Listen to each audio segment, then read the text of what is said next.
Rain is easily one of the most beloved Counter-Strike pros. This incredible aim star is one of the most decorated players in CS history. He has a Grand Slam under his belt. He's 4th in the world for most major appearances and 9th for the most prize money won. And even after playing professionally for 12 years, he still has enough skill to become the oldest MVP of a major at nearly 28 years old. He even is Simple's favourite player. If that doesn't say something, nothing does. He's had a beautiful career so far. Maybe even the most beautiful. And while he isn't even close to stopping, his recent benching from FaZe puts an end to a very significant part of his story. This has prompted me to take a deep look into his career, his roles throughout the years along with his up and downs, but primarily I want to find out what made Rain so special. Norway was notorious in CS 1.6 for having incredible players, but their achievements didn't come from full Norwegian teams. Take Element, arguably the best Norwegian player of that era. He played with the Swedes on SK, North Americans on NOA, Brits on 4Kings, and finally Germans on Mousesports. Norwegian CS was always behind the Nordic countries in Sweden and Denmark.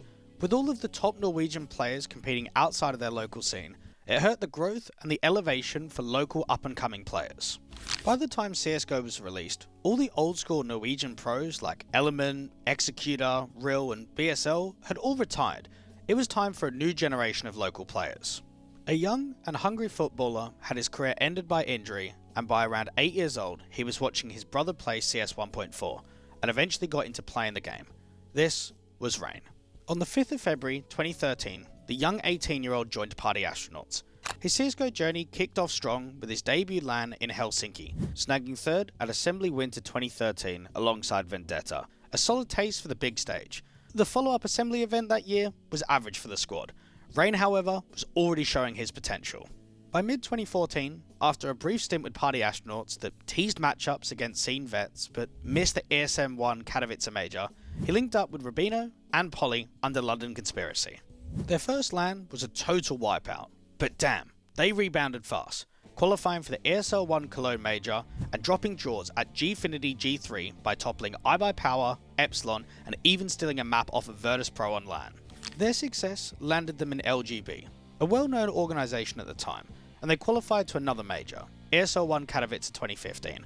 And while they played fairly average, Rain was playing out of his mind. He was the team's highest rated player at the major, and at the following LAN, Copenhagen Games, he was the 3rd highest rated player of the entire tournament.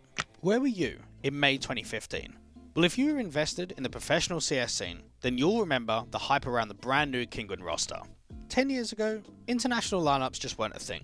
Communication has always been a key aspect of CS, and everyone was too afraid to sacrifice in favour of getting players from other countries. That's why this was just so exciting. We knew that if this worked out, it was going to change CS forever. So what was the lineup? Swedish Michaelele, Portuguese Fox, Norwegian Rain, Swedish Skyton, Dennis's, Skyton was quickly replaced, and Belgium's Scream, who needed a fresh start after watching his teammates get vacked and banned for match fixing. At the time, the community sentiment was filled with excitement to see what this project could do, but in contrast, a lot of pros didn't feel the same way. Remember the Pasha clip? My friend, you Kinguin team, my friend, they have no chance, to be honest. They have no chance. They can surprise my friend in single match, but I don't think so they are ready for win some. Now this would have pissed off everyone on Kinguin, and the debut for their new roster on LAN was at the Face It League 2015 Stage 2 Finals. And well, let's just say this was an iconic matchup. Rain produced one of the sickest clutches, 1v4 in the polls on round 30 of Train. 3 kills though, and now 1 bullet left. The Patrik gets the quad kill. Are you kidding me? Rain, he picks up every single one and takes it to overtime. That is unreal. And then, well, this happened. They f***ing 16-0'd the juggernauts of VP on LAN. Payback's a bitch. I bet that felt so good. Oh yeah, and he top fragged the entire server in the best of 3. It gives you a bit of hope that this international team concept might actually work out, because let's be honest, if it's possible to create teams like this in Counter-Strike, we've got like a very different future ahead of us. Suddenly there are a lot of other options that we've maybe never even thought about. Afterwards, Kinguin managed to qualify to the ESL 1 Cologne Major in 2015. And while Rain played well versus Immunity and Cloud9 in the groups, he was completely missing in the quarterfinal match. Unfortunately, that would become the last event for the international team under the Kinguin banner, as on September 11th, 2015, they were sold to G2. On top of that, just a couple of weeks later, Scream left the team to rejoin Titan. Rain's old teammate of Jacob was given the green light, and just 1 month later, the team made the semi-finals at the DreamHack Open Cluj-Napoca Major. G2 even had 3 series points versus Envy in the semi-finals, but they choked and couldn't close. This was definite proof that international teams really could be great. Everyone saw it. They almost made it to the final.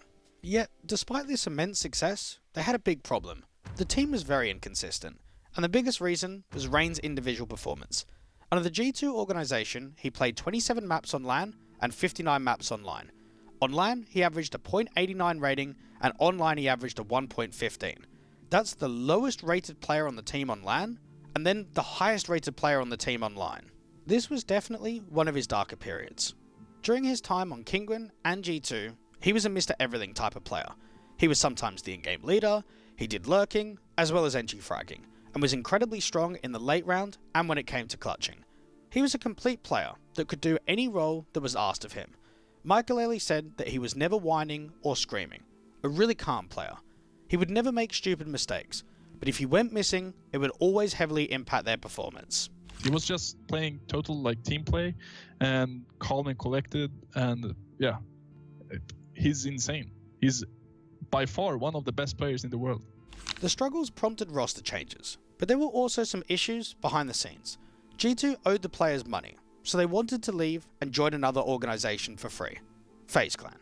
Of course drama ensued, but in the end, G2's roster was sold to FaZe for $700,000 on January the 20th, 2016.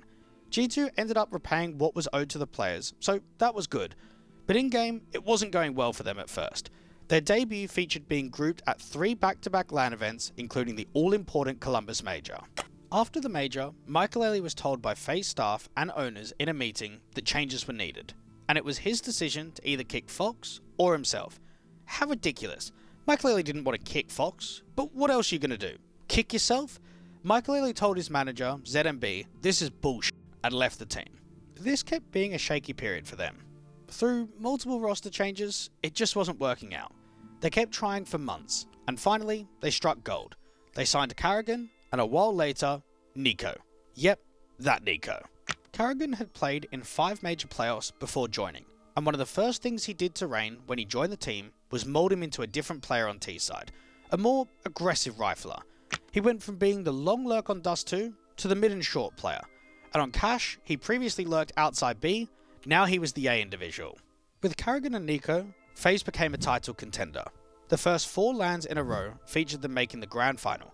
Everything was coming up roses until, at one tournament, everything went horribly wrong, at the PGL Krakow Major. They bombed down, didn't even win a single game, and a couple of weeks later, we all witnessed one of the biggest roster moves in CS history. Olu and Kiyoshima were kicked, and Olofmeister and Guardian were bought out from Fnatic and Na'Vi. Now, we were looking at a super team. We all wanted to see whether this amazing lineup on paper could deliver with trophies, and ESL 1 New York was the perfect event to prove that. They demolished everyone. Rain even posted his highest LAN event rating ever. This was easily one of the most dominant runs in CS history. This was an amazing period for him. The rest of the year featured 4 more LAN Grand Finals with 2 trophies in Atlanta and Cancun, and for the first time in the Norwegian's career, he was featured on HLTV's Top 20 Players of the Year. There's no surprise that his teammates also featured on this list. Nico was 2nd, Guardian was 9th, and Olofmeister was 19th. FaZe kicked off 2018 chasing one big prize, the E-League Boston Major. Rain stepped up huge in the challenges, topping his team's rating as they cruised through. They went flawless in the Legends, then proceeded by crushing Mouse and Na'Vi in the playoffs to hit the grand final against hometown Cloud9. It was a nail-biter. Each squad took their own map pick, forcing Inferno as the decider. They jumped to a 15-11 lead with 4 match points, but they choked hard against the North Americans. For Rain, just a few years into his pro days, this felt like his shot at major glory. It slipped away. He held steadily on maps 1 and 2, but on Inferno, he had a bad performance.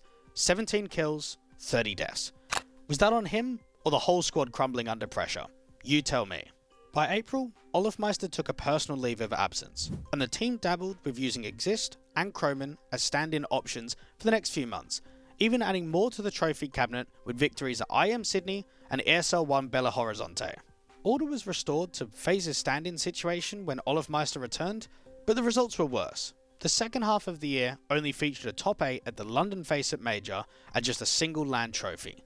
By December, massive news hit the headlines. Carrigan is benched. This became a pretty dark period for him individually and the entirety of the squad. They kept trying different lineups, but everything kept going wrong. Guardian started playing poorly and was transferred. And player-wise, they tried Neo, Adren, ColdZero, BMAS, Kirby, all kinds of names, but it didn't matter. As for Rain, he was once again moved around on the CT side to make other players more comfortable, playing B on Inferno for the first time in his career, alongside Nico as his aggressive site player. On Mirage, he was slotted back into the comfortable A anchor role, and on Vertigo, he was asked to anchor B2. A long time passed, more than 2 years of downwards trajectory, and they were still not even close to, once again, becoming title contenders. They weren't horrible. Of course, they managed to stick around the top 10, but everyone knew that FaZe should be able to make a team that is going to be number 1. That's why Nico had enough, and left to join G2. Yanko bounced, and Kirby was also kicked. The international squad needed a star player and some proper guidance in the leadership department, so they looked no further than Twist, who was a Grand Slam winner in the famous Team Liquid era of 2019. Now, I'd like to tell you that they went on a winning streak and became number 1 since the signing of this star duo, but that wasn't the case. The team still didn't have enough chemistry with ColdZero and couldn't find anyone better due to contracts. They tried Olofmeister again, of course, but we all knew that that wasn't going to work.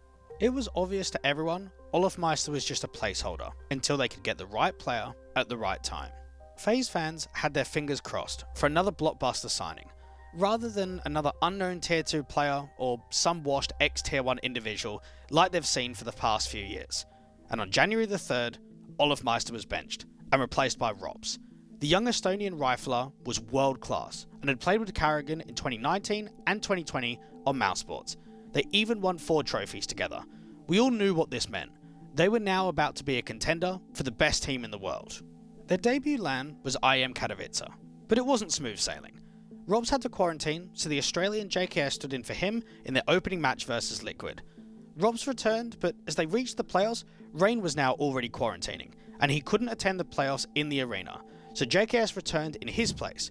In typical FaZe fashion, this stand-in situation didn't hinder their chances of winning a trophy, as they proceeded to beat everyone without dropping even a single map. The following LAN event was ESL Pro League Season 15, and it was yet again another trophy.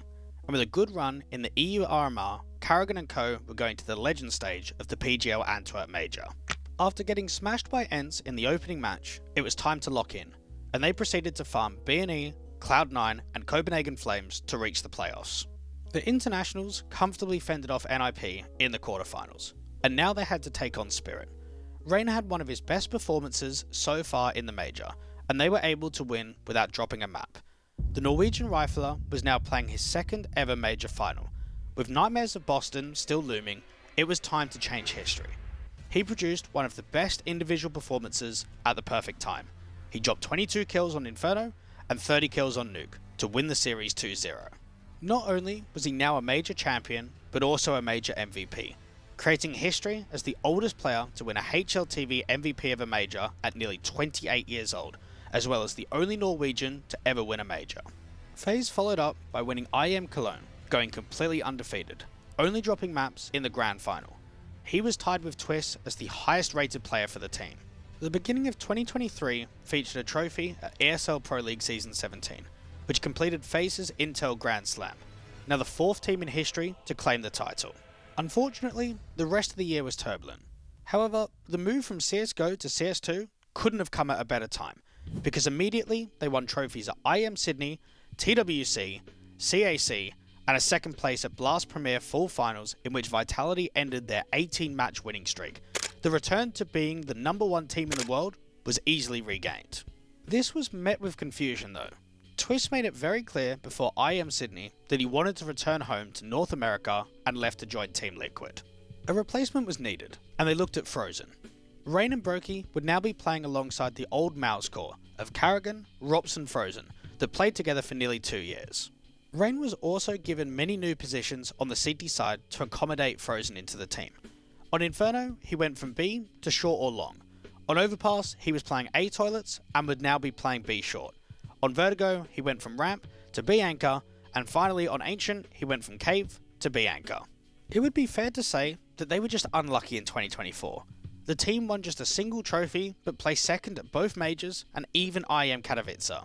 FaZe went into 2025 losing Rops to Vitality, and gained a lead from Complexity.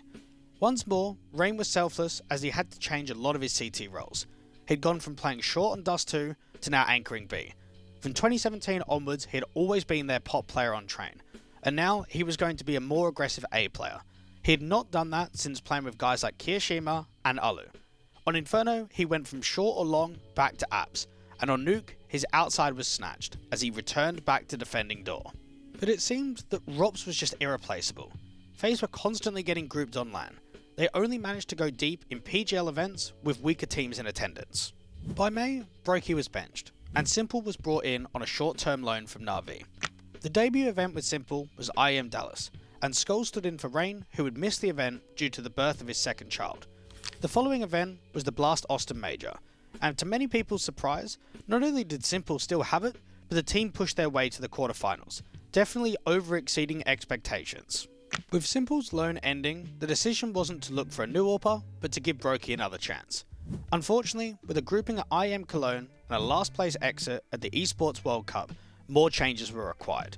Liege was benched, and the 21-year-old rookie in Jacob was given a massive opportunity. Rain played just 2 events with the young Polish rifler, and both were underwhelming placements. On the 13th of September, a bombshell hit the news. Twist would return, but we didn't know who for. Would it be for Karrigan? Would it be for Rain? There were discussions on social media everywhere, and on the 29th of September, confirmation was offered. The Norwegian would be benched after playing for nearly 10 years with FaZe Clan. The now 31-year-old rifler was finally benched for the first time in his 12-year professional career. That is completely unprecedented in Counter-Strike. So after all these years, what made Rain special?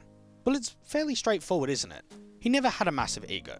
In fact, he's been one of the most selfless players in all of Tier 1. He's given up star roles, he's even tried in-game leading in order to accommodate others and do everything in his power to win. In my opinion, every team needs a glue guy, someone that would sacrifice individual performance for the success of the squad. It's no surprise that 100 Thieves have brought him on to create an entire new roster around him. The next question is which core is going to join. I hope you enjoyed this video. If you did, I'd really appreciate it if you'd like and subscribe. Thank you, and I'll see you next time. Yeah, 10 years.